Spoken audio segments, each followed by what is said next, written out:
Un grand merci aux organisateurs de m'avoir invité pour vous entretenir sur un sujet qui pose problème, qui est épineux.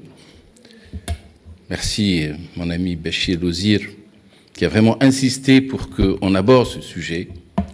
J'espère pouvoir vous apporter quelques éléments de réponse parce que c'est vrai que c'est un sujet qui est d'une part d'actualité, mais c'est un sujet aussi qui suscite un petit peu une polémique. Est-ce que je suis bien placé pour vous présenter l'opinion ou la position de tous les pneumologues? J'ai vraiment pas l'intention de le faire, mais vous allez voir que il y a quand même quelques éléments de réponse qui nous permettent, en tant que pneumologue, d'avoir une position, et notre position peut être très très importante dans ce cas.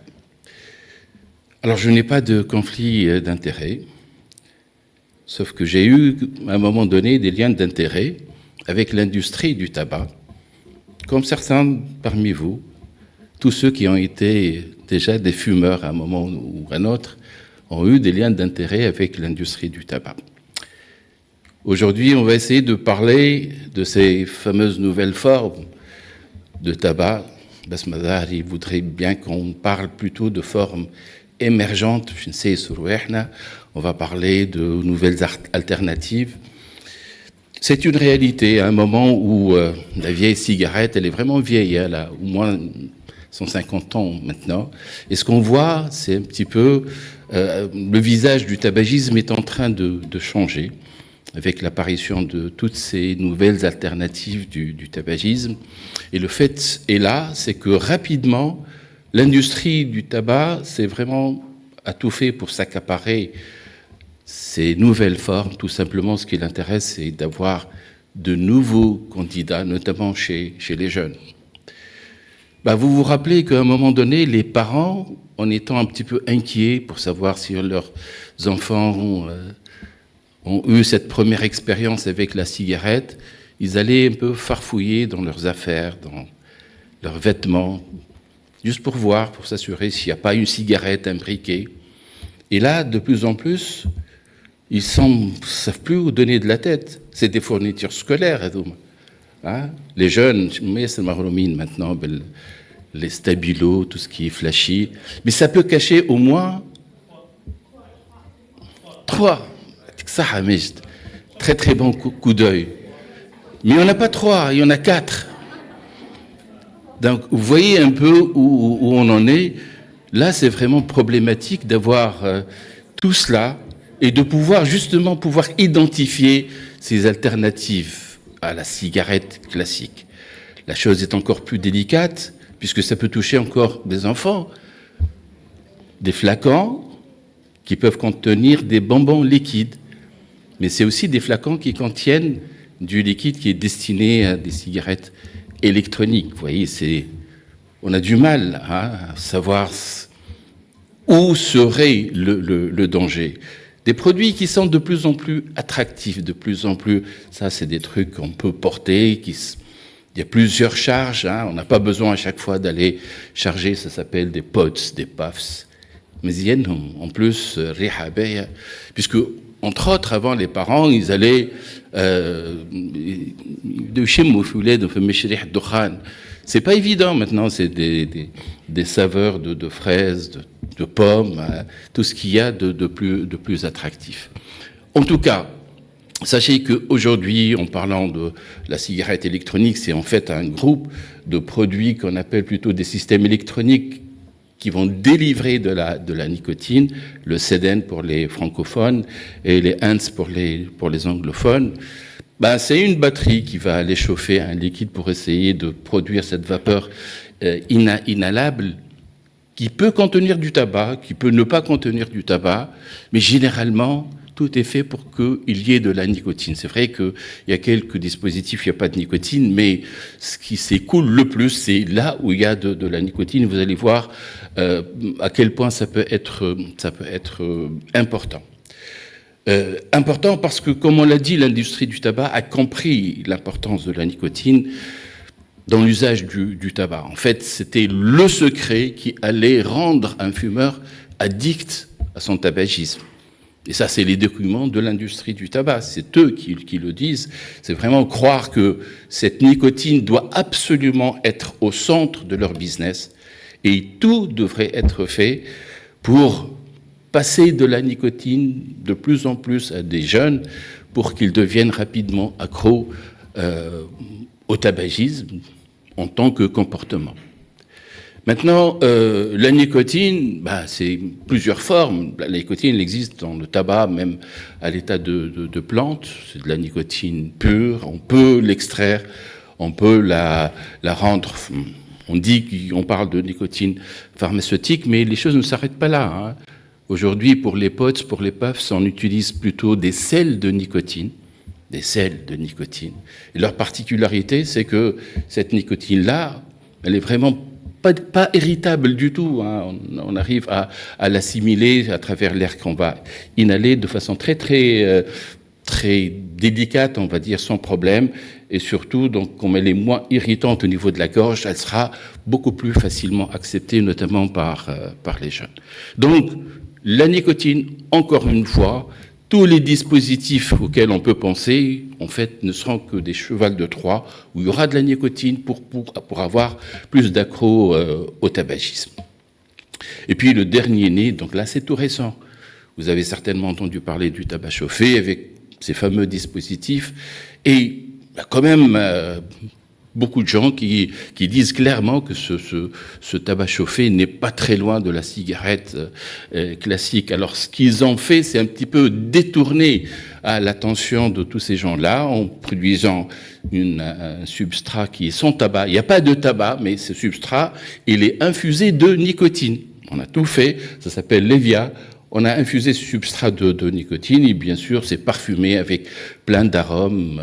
Le thé fait des ravages apparemment aux États-Unis, mais en tout cas c'est utilisé avec les mêmes dispositifs qu'on utilise pour le tabac chauffé. Donc vous voyez qu'il n'y a pas de tabac, mais il y a de la nicotine.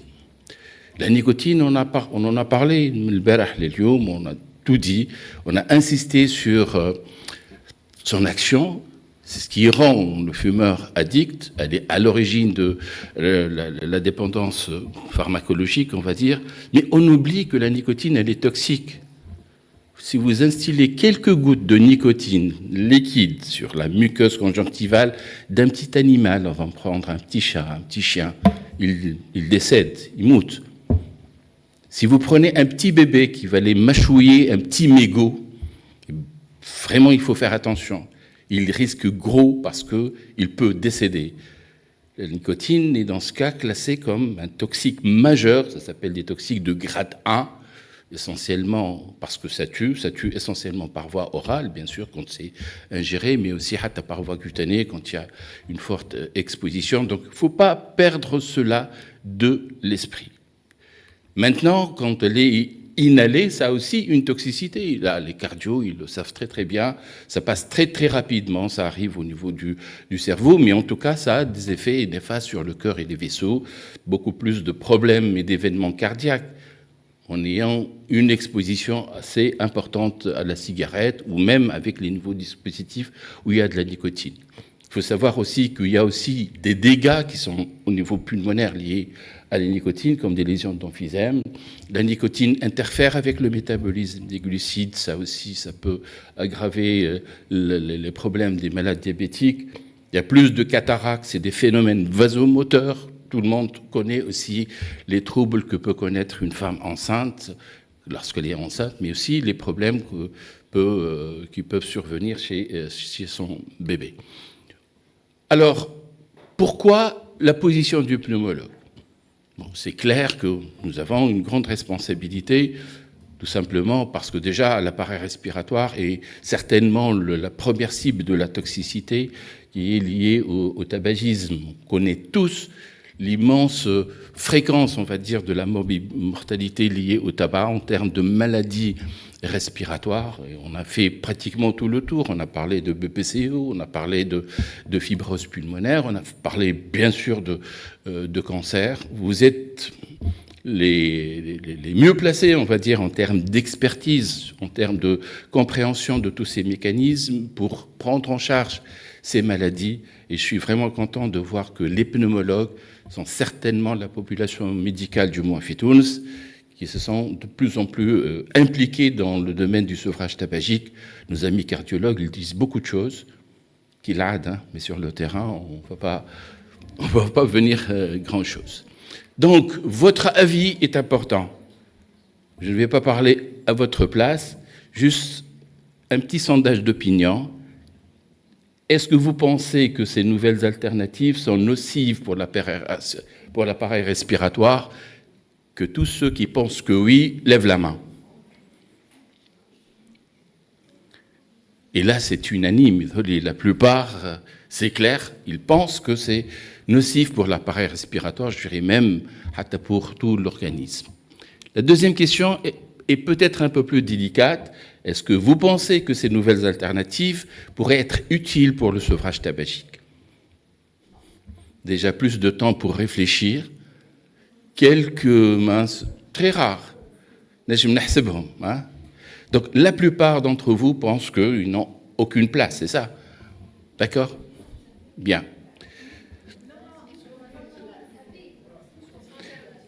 Quels sont ceux qui pensent que ces alternatives peuvent être utiles dans le sevrage tabagique?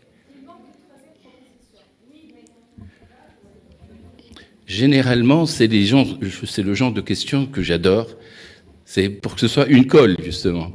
Mais en tout cas, vous avez certainement remarqué que entre votre première perception quant à la nocivité sur le plan respiratoire de ces nouvelles formes, c'était unanime. Alors que là, c'est, on va dire, au moins mitigé, et c'est tout à fait normal parce que depuis qu'on en parle, là, les avis sont partagés. Vous allez voir à quel point.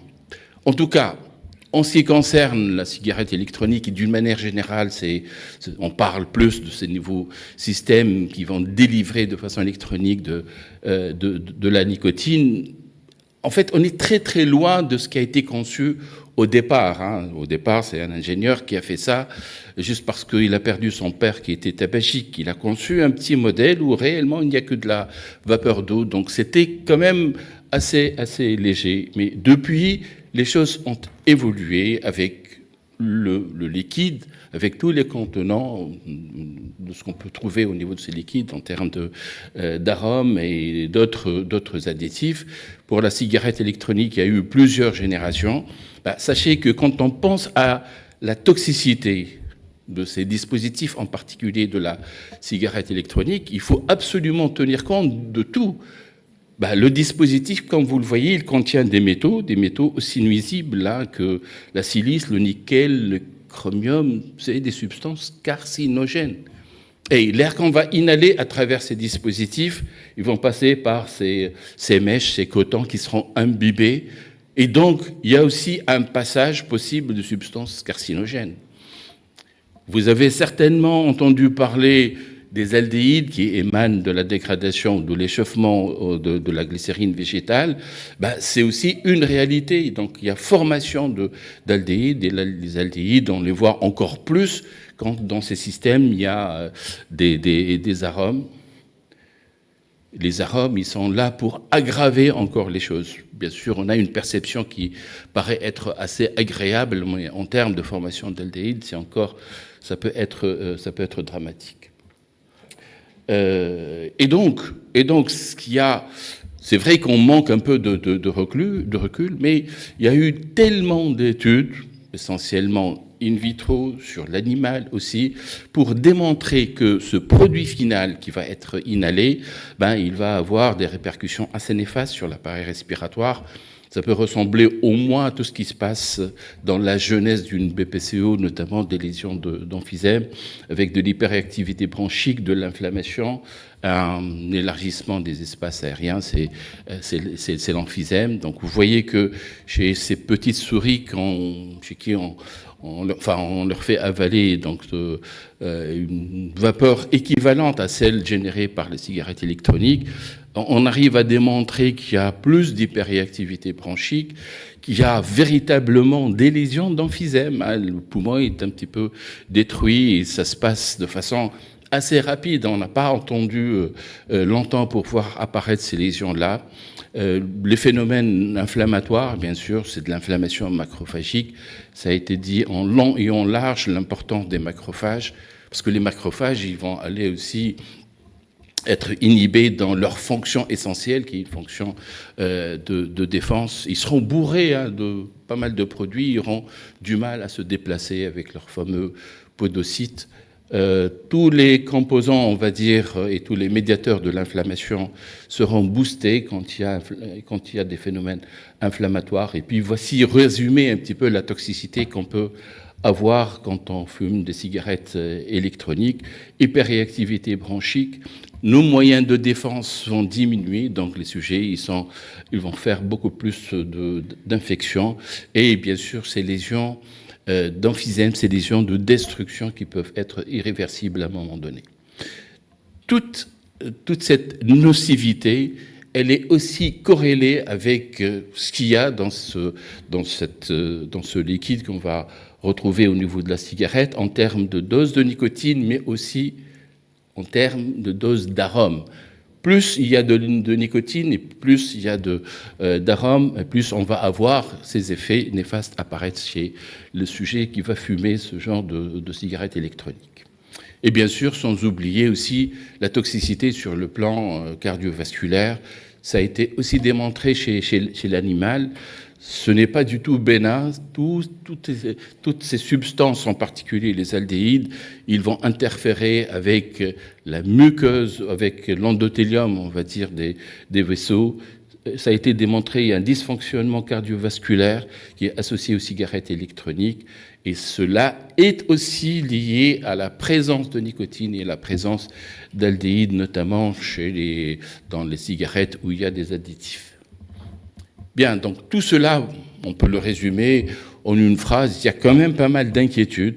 On peut affirmer que la cigarette électronique et tous ces dispositifs sont nocifs. Ils sont nocifs, c'est une réalité. Mais en tout cas, il y a aussi l'aspect qui peut nous intéresser, parce que quelque part, ça contient de la nicotine, et on sait l'importance de la nicotine dans les phénomènes d'addiction, mais on connaît aussi l'importance d'avoir de la nicotine dans cette boîte à outils qu'on pourrait utiliser si on pense à aider quelqu'un à arrêter de fumer.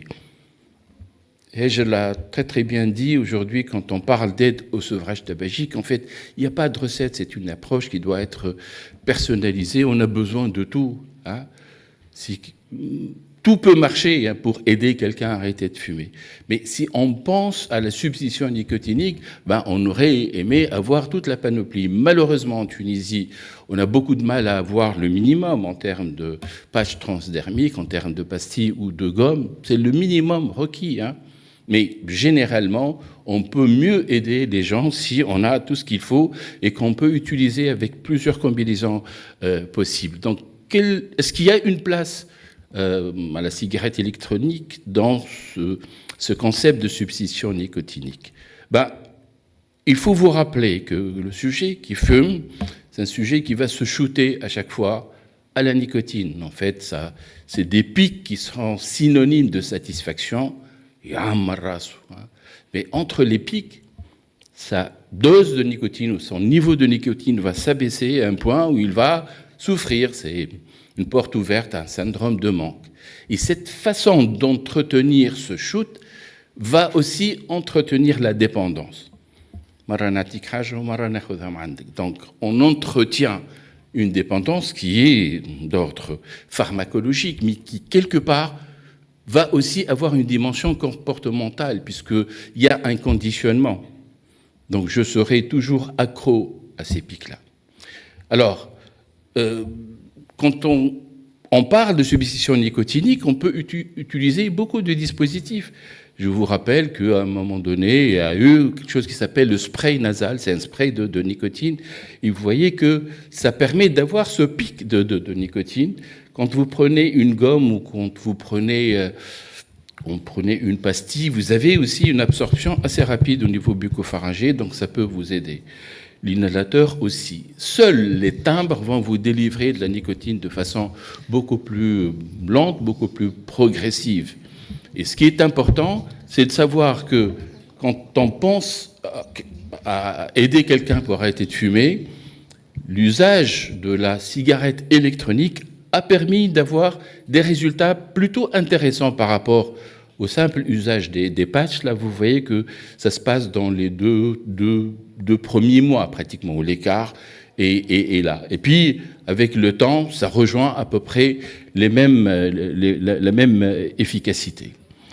Une revue Cochrane, qui est récente quand même, qui a parcouru les résultats de plusieurs études. Il n'y en a pas beaucoup, hein. Il y a quelques études qui étaient vraiment des études contrôlées, randomisées, des études qui étaient aussi sponsorisées par l'industrie du tabac.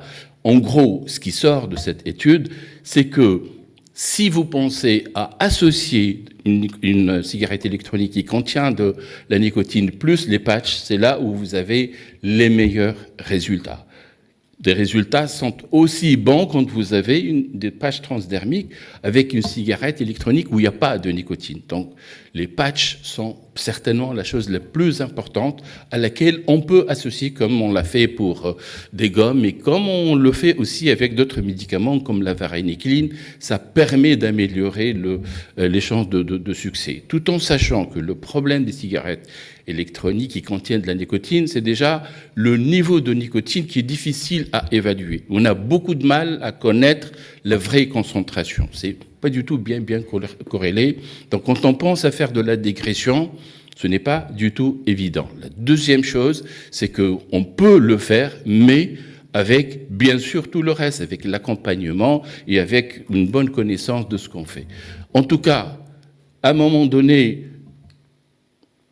donc, il y a eu cette polémique, et ça a été un vrai problème quand, en France, par exemple, le Haut Conseil français de la santé publique a émis un avis plutôt favorable pour dire que la cigarette électronique peut aider les gens à arrêter de fumer, mais il a, à la limite, interdit aux professionnels de la santé d'utiliser cette cigarette électronique dans leur pratique, on va dire, d'aide au sevrage.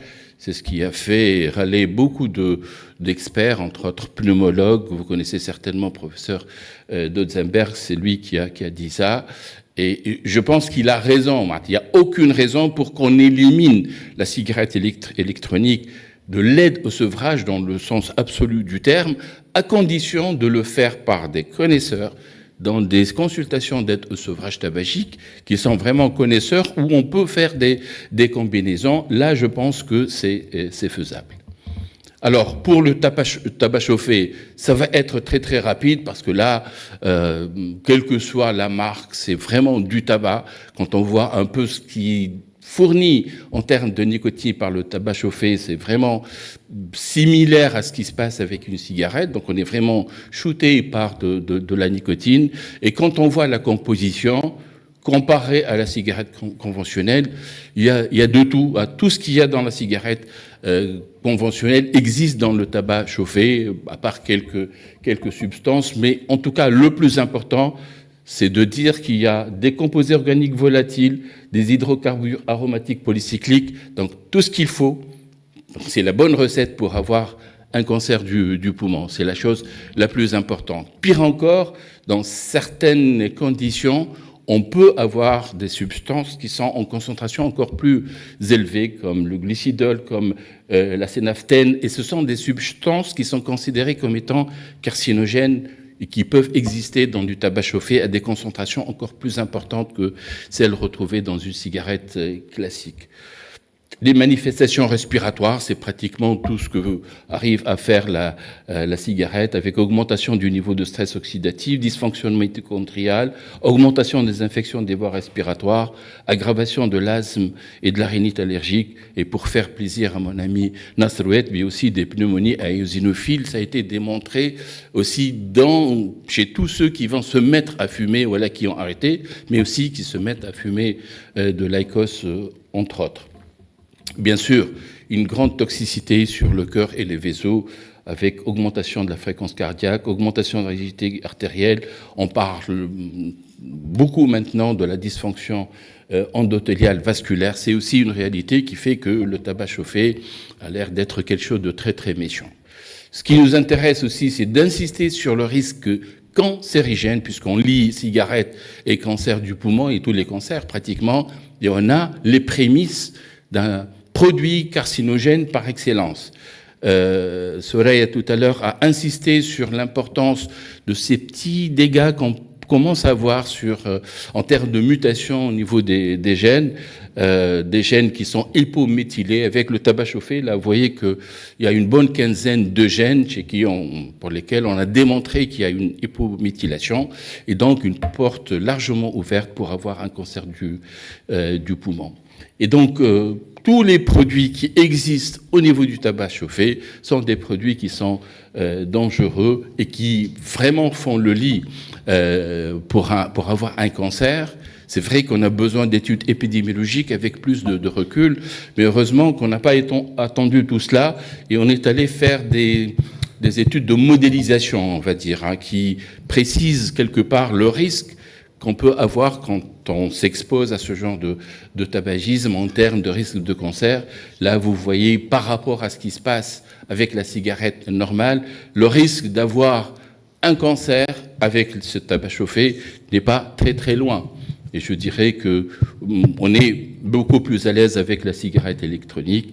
La même chose, démontré, on va dire, d'une autre manière. Là, vous voyez que le risque, il est là, c'est un risque qui est réel. Et si on s'intéresse à ce tabac chauffé pour penser peut-être qu'il aurait une place dans le sevrage tabagique, sachez qu'il n'y a aucune place. Quand on s'intéresse à ce qui sort comme étude, c'est vrai qu'il y a quelques études qui parlent de la nocivité du tabac chauffé, mais aucune ne s'est vraiment intéressée au sevrage parce qu'il n'y a pas de place.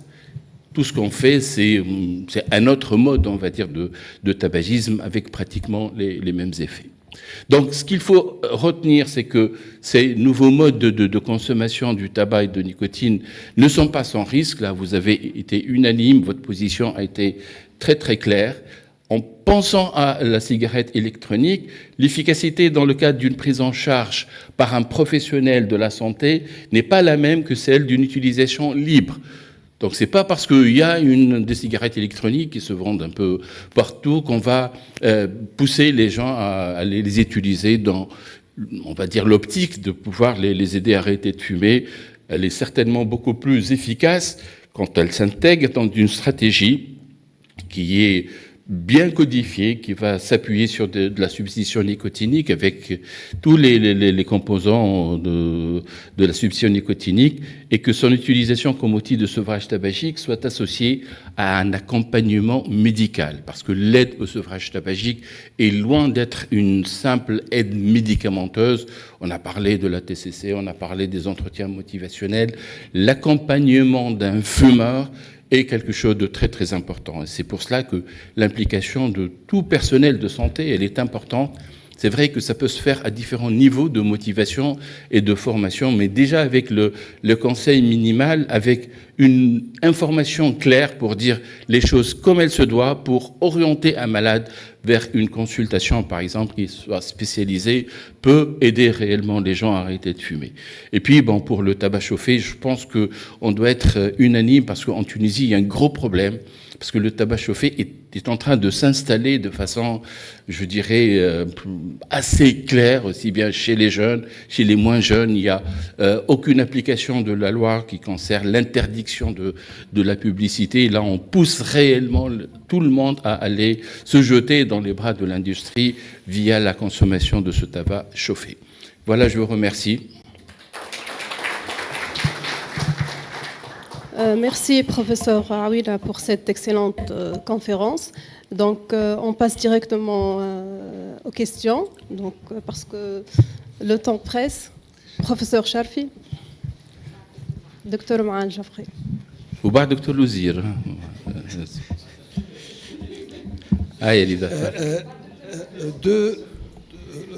Tout a été dit, mais simplement, j'ai deux petites remarques concernant la cigarette électronique. Alors, c'est-à-dire qu'actuellement, la cigarette que les gens sont en train actuellement de consommer, elle n'est pas du tout, comment dire,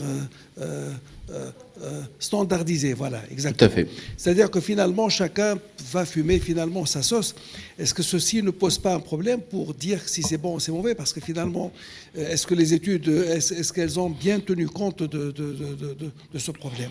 En ce qui concerne le tabac chauffé, donc les études, moi j'ai vu les études qui ont été présentées par essentiellement Philippe Maurice et qui montrent, il ne nie pas que la cigarette électronique donc contient comment dire, substances qui sont toxiques. Alors eux, ce qu'ils disent, c'est que le pourcentage est en fait beaucoup plus faible. Alors, est-ce qu'il y a des études indépendantes qui ont montré que ce n'est pas vrai? Ou est-ce que jusqu'à aujourd'hui, on se tient uniquement à ces études qui ont été, en fin de compte, faites par cette firme? Rapidement, à l'échelle individuelle, moi j'ai toujours pensé que tout peut marcher pour aider une personne à arrêter de fumer. Ça peut être une cigarette électronique, même si ce n'est pas standardisé. Ça peut être même Hatta l'Écosse. Tout peut marcher à une échelle individuelle. Maintenant, parler de recommandations pour dire aux gens qu'est-ce qui marche le mieux avec, bien sûr, une bonne sécurité, là, c'est clair que pour le tabac chauffé, ça, c'est vraiment fou que de proposer à quelqu'un une cigarette qui tuerait avec un moindre risque, mais qui tue quand même. Et là, c'est le fameux concept de réduction du risque. Et derrière, c'est vraiment des gens qui défendent à fond l'industrie du tabac. Ça, c'est clair et net. Pour la cigarette électronique, c'est autre chose. C'est vrai que ce n'est pas standardisé, parce qu'on a vu des gens pouvoir arrêter leur tabagisme avec une cigarette électronique. Chose qu'on ne va pas proposer facilement à n'importe quel fumeur. Maintenant, le sujet qui est très addict et chez qui on a utilisé des patchs transdermiques, on peut être appelé à lui donner, par exemple, des gommes de nicotine ou des pastilles. Ça peut l'aider à dépasser certains caps. Donc ça peut se faire sur une courte durée, aller utiliser un petit peu la cigarette électronique. Mais en tout cas, c'est dans le sens d'un package où on dispose de beaucoup de moyens. Mais aujourd'hui, le problème est là, comme tout le monde le dit, s'il n'y a pas de patch, s'il n'y a pas de pastille, on est obligé de voir autrement toutes les possibilités qu'on peut avoir. Sonia. Merci, Servina. En fait, je reviens à cette question de la cigarette électronique qui vraiment, je sais que c'est très controversé. En fait, le comportement tabagique, c'est très complexe. Il n'y a pas de recette qui va avec tout le monde. Donc, chaque patient, il faut vraiment un projet propre à lui. Et le problème de la cigarette électronique, telle qu'elle est présentée comme un moyen d'aide de sevrage tabagique et anodine, c'est-à-dire sans risque, fait que souvent, elle est utilisée pour substituer la cigarette classique. C'est-à-dire, je pense que pour accepter d'utiliser la e-cigarette pour aider le fumeur à arrêter, c'est de bien évoluer le mécanisme de dépendance prédominant chez lui. Et je pense que ceux qui ont le problème de la dépendance gestuelle, c'est eux qui vraiment ont le plus peut-être de cette e-cigarette. Et que bien évaluer la motivation du patient. Est-ce que vraiment il veut arrêter? Et donc ça va être une courte durée pour dépasser cette étape de la dépendance gestuelle ou vraiment substituer. Et des fois, du fait de mon expérience qui n'est pas comparable à la vôtre, mais que les gens, souvent, lorsqu'ils demandent la e-cigarette, ils la demandent pour remplacer la cigarette classique. Et vraiment, le nombre des patients, moi, du fait de mon expérience, j'ai pas pu trouver des gens qui ont arrêté en utilisant la cigarette électronique. Au contraire, ils reviennent à la cigarette classique ou bien ils restent tout le temps avec la cigarette électronique. Et une petite remarque, je voulais savoir votre avis, surtout si vous avez vu dans la littérature, par rapport aux personnes qui utilisent la e-cigarette sans nicotine. Ils viennent nous voir, ils nous disent, moi, parce qu'ils cherchent cette fumée dégagée, le geste de toucher la cigarette, mais sans qu'il y ait la nicotine là-dedans. Avec les autres produits qui existent, ça peut être également néfaste pour la santé. Ça n'a rien donné tout seul, mais associé à des patchs, c'est une très très bonne chose. Maintenant, Sonia, il y a quelque chose de très très important. Quand on aide quelqu'un à arrêter de fumer, il faut se fixer des objectifs clairs.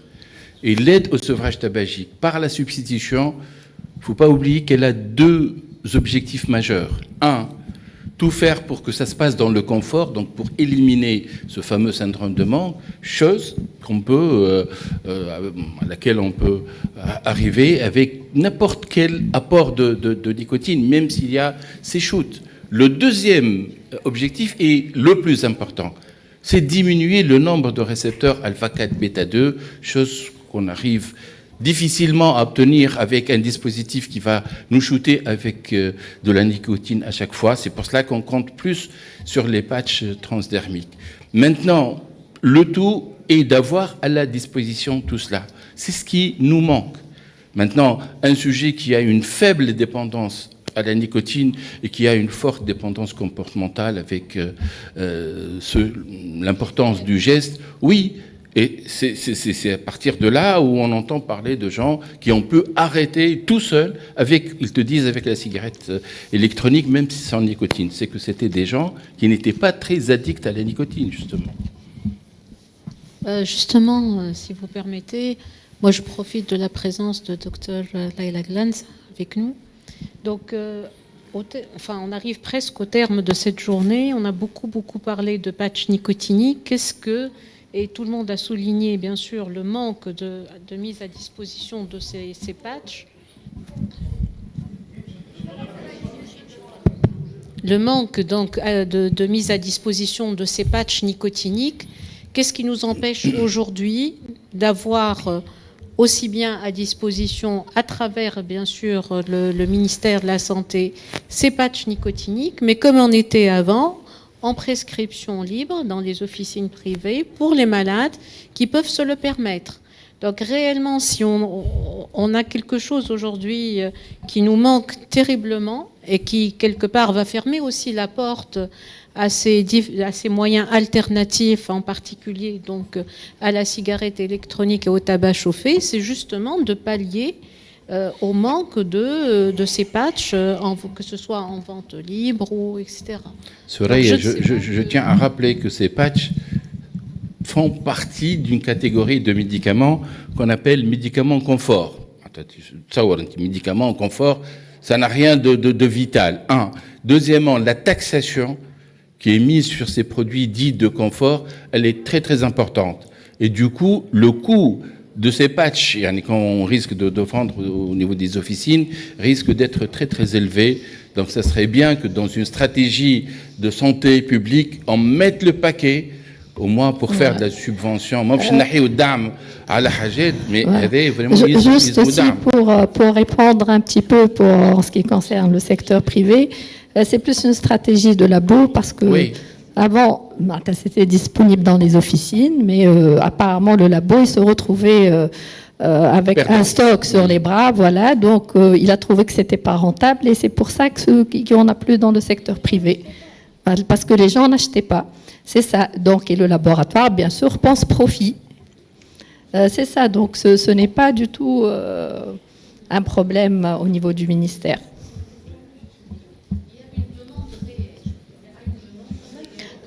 Peut-être actuellement, mais ce qui a abouti à cette situation, c'est justement que les stocks se retrouvaient dans les laboratoires étaient obligés de les reprendre.